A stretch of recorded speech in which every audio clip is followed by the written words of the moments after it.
Good day, Berkeleyans.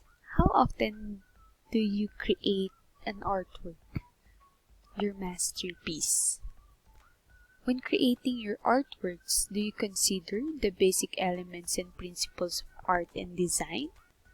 Or are you familiar with these elements and principles of arts?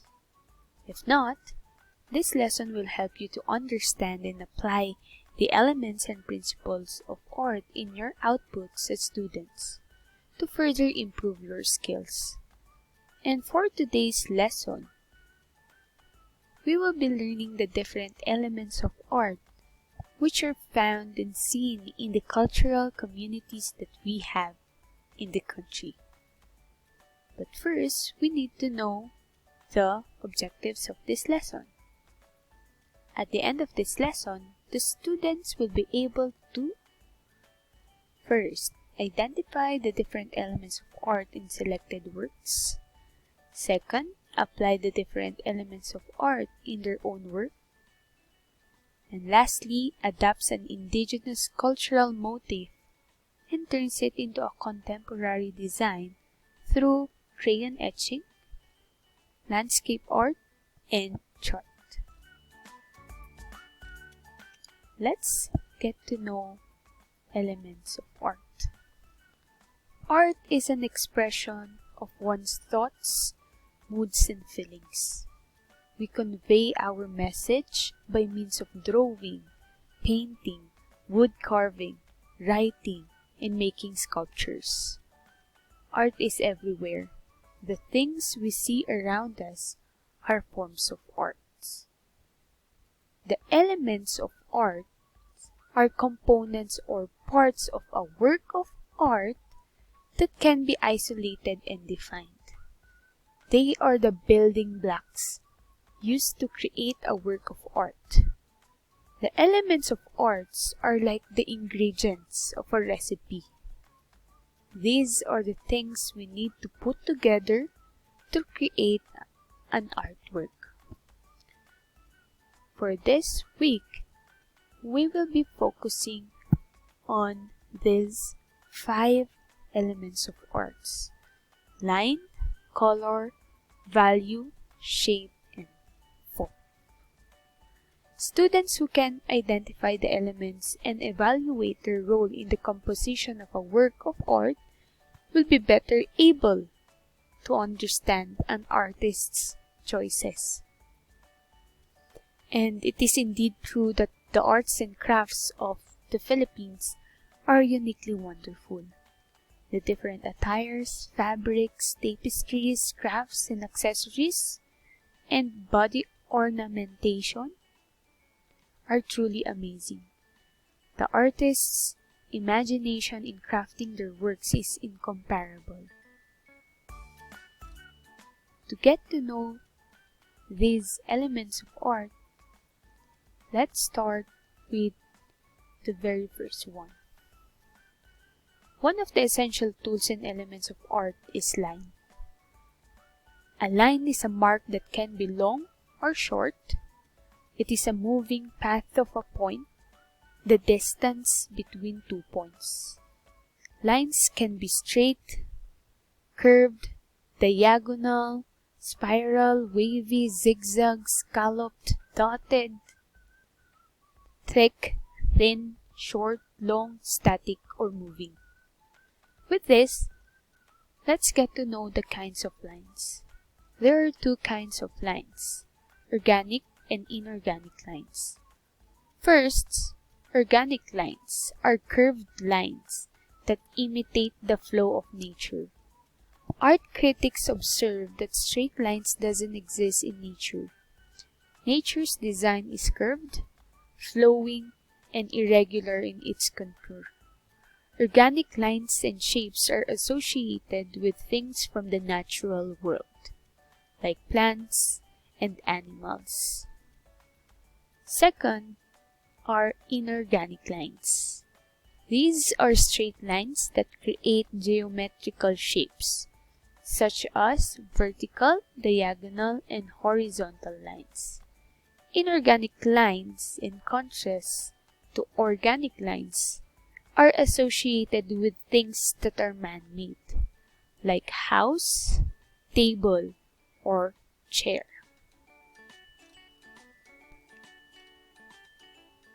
Next up is what we call shape. When lines are put together to enclose a space, we form a shape. These can be formed into various patterns and motifs, which can be used and serve as a design. Shapes are two-dimensional figures formed by a closed line. Examples include squares and circles. But shapes can also be free-form. While forms are three-dimensional figure with length, width, and depth, such as pyramids and cubes. Types of shapes can also be types of form. Organic and geometric shapes. First are organic shapes. These are forms and things that can be seen in nature, such as flowers, rocks, fruit, sea creatures, stars, and etc. It also shows movement and life. Second are geometric shapes. These are made up of sharp, still, and straight lines. Circles are exemption, but they are still considered geometric because they do not exist in nature. There's no such thing as perfect circles or spheres. Geometric shapes are considered lifeless shapes, such as triangle, squares, rectangle, pentagon, and etc. Next up is color. A color is a property of light. It is visible when light is emitted or reflected. Color is an interesting, attractive, and exciting part in an artwork. It gives life, meaning, and value in an artwork. Thus, it makes an artwork look real. Colors evolve from the basic or primary colors: red, blue, and yellow. Secondary colors are formed through mixing the two colors: violet, orange, and green.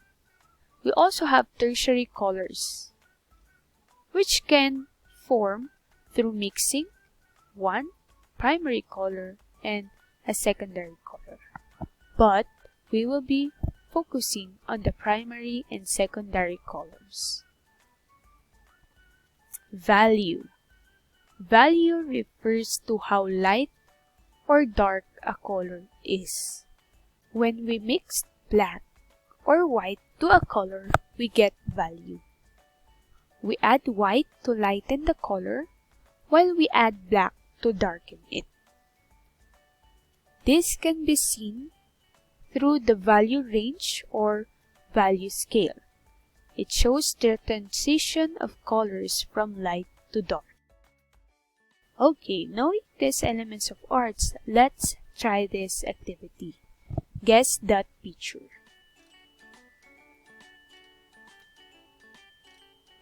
Is this organic or inorganic line? That's organic. Next one.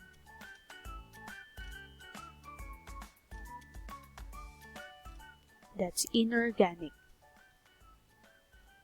Next. That's organic.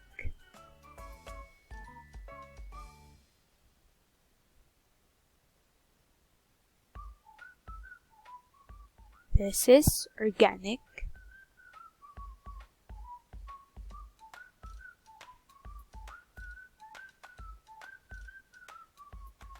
This is organic. Lastly, Alright, that's geometric. Let's go to your activity. For this activity, here are the materials you need to prepare. An Oslo paper or a board paper. Just get the 1/4 part of that Oslo or board paper.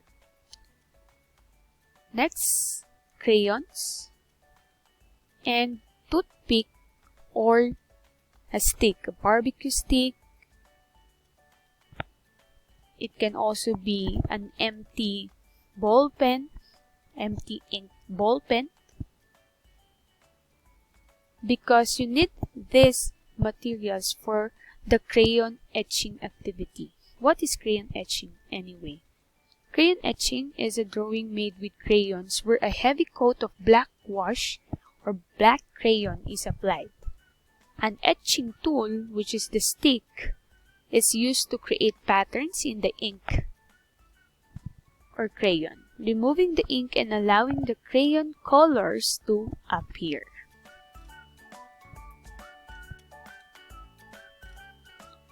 You have to watch this video that I will be posting separately on your Blink account. Check this video for a full tutorial on how to do crayon etching. Once done, go to the next slide and check on the cultural motifs and designs you are going to put in your crayon etching artwork.